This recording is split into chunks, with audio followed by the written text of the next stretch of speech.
এখন পৃথিবীতে সবচেয়ে বেশি তেল আছে এই মুহূর্তে কার? আমেরিকার রিজার্ভ, তারপরে হচ্ছে রাশিয়ার। তাহলে ইরানের তেল মেইনলি কে কেনে? ইরানের তেলের এক নাম্বার বায়ার হচ্ছে চীন। তো এখন চীন আর রাশিয়া, তাদের রোলটা আপনার বুঝতে হবে। আরব রাষ্ট্র তো হেল্প করবে না, এটা তো বুঝাই বলছি আপনারে। তাহলে রইল বাকি কে? চীন আর রাশিয়া। এখন রাশিয়ার এখানে ধান্দাটা কি? রাশিয়ার কথা হচ্ছে, আমি তো নিজেই ইউক্রেনের সাথে যুদ্ধ করতে করতে কাহিল। এখন ইউক্রেনের উপরে আমেরিকার প্রেশারটা একটু কমানো যাবে যদি ইরানটা একটু আমেরিকা অ্যাটাক করে, ঠিক আছে?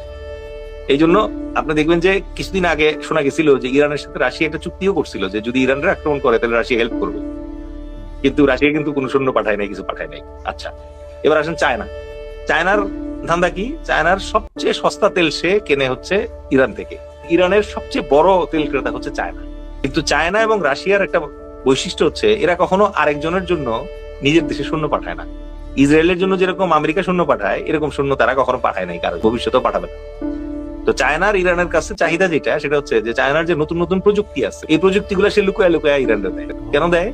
প্রযুক্তিগুলো টেস্ট করার জন্য। যেমন পাকিস্তানের সাথে যখন ইন্ডিয়ার যুদ্ধ লাগলো, সে করলো কি, পাকিস্তানের যে জেএফসি বিমান দিল 10 প্লাস EL-15 ক্ষেপণাস্ত্র দিল, এই দুইটার কম্বো দিয়ে সে টেস্ট করলো যে রাফালটা ফেলা যায় কিনা, এবং রাফাল ফেলা গেছে।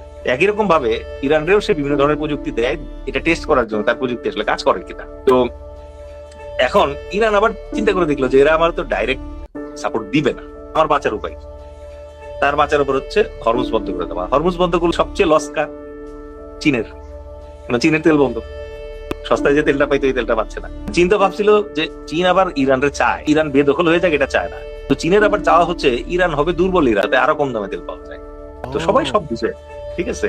তার মানে ইরানের প্রকৃত কোনো বন্ধু নাই, সবাই সবার স্বার্থ দেখে। ইয়েস, এবং ইরানের কোনো বন্ধু নাই, এবং ইরান তারপরেও টিকে আছে কেমন এটা অনেকে জিজ্ঞেস করে। টিকে থাকার মেইন কারণ হচ্ছে ইরানের ইতিহাস। আমি আবার আপনার এই হরমুজে আসবো, ছোট্ট করে একটু বলে আসি। ইরানের ইতিহাসটা যদি আপনি ফলো করেন তাহলে আপনি যেটা দেখবেন সেটা হচ্ছে সেই সাইরাস দি গ্রেটার আমল থেকে ইরান কিন্তু বিদেশি শক্তির আগ্রাসন সামলায় অভ্যস্ত, এবং একসময় কিন্তু পারস্য সভ্যতা বিশ্বের একটা অংশ শাসন করছে। প্রথমে তাদেরকে অ্যাটাক করছিল কারা? Alexander the great. তারপরে সেই আলেকজান্ডার দি গ্রেটের পরে অ্যাটাক করছে কারা? মঙ্গোলিয়ানরা আসছিল, চেঙ্গিস খান, তৈমুর লং এরা আসছিল। এই হযরত খালিদ বিন ওয়ালিদের আন্ডারে কিন্তু মুসলিম সেনাবাহিনী পারস্যে যুদ্ধ করতে গেছিল। পরবর্তীতে যদিও মুসলিম সেনাবাহিনী পারস্য ওইভাবে দখল করে নাই, পার্সিয়ানরা কিন্তু আগে অগ্নি পূজা করতো। এরা পরে ইসলামে কনভার্ট হয়ে হযরত আলীর খুব বেশি, এবং তারা শিয়া।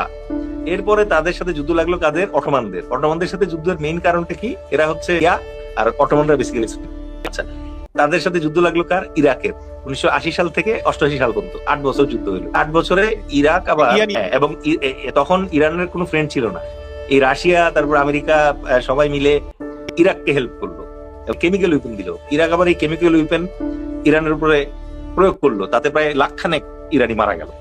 এই যে আমেরিকার বিরুদ্ধে তারা লড়তেছে। সুতরাং ইরানি লোকজনের জাতির ভেতরে, ডিএনএ এর ভেতরে ওই জিনিস আছে, তারা এই ধাক্কা খেতে খেতে পারে। এক, 2 নম্বর হচ্ছে আল্লাহ ইরান এমন একটা রাষ্ট্র বানাইছে যে এই রাষ্ট্রকে আপনি হঠাৎ করে আক্রমণ করে দখল করতে পারবেন না, কারণ প্রকৃতিগত ভাবে এর 3 দিক পাহাড় দিয়ে ঘেরা, পাহাড় এবং মানে জলাভূমি দিয়ে ঘেরা।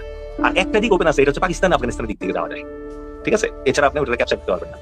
এরকম সুবিধা আরো বিশ্বের কয়েকটা দেশের আছে, যেমন সুইজারল্যান্ড। আপনি দেখবেন এই দেশটাকে আক্রমণ করে মানে দখল করা খুব কঠিন।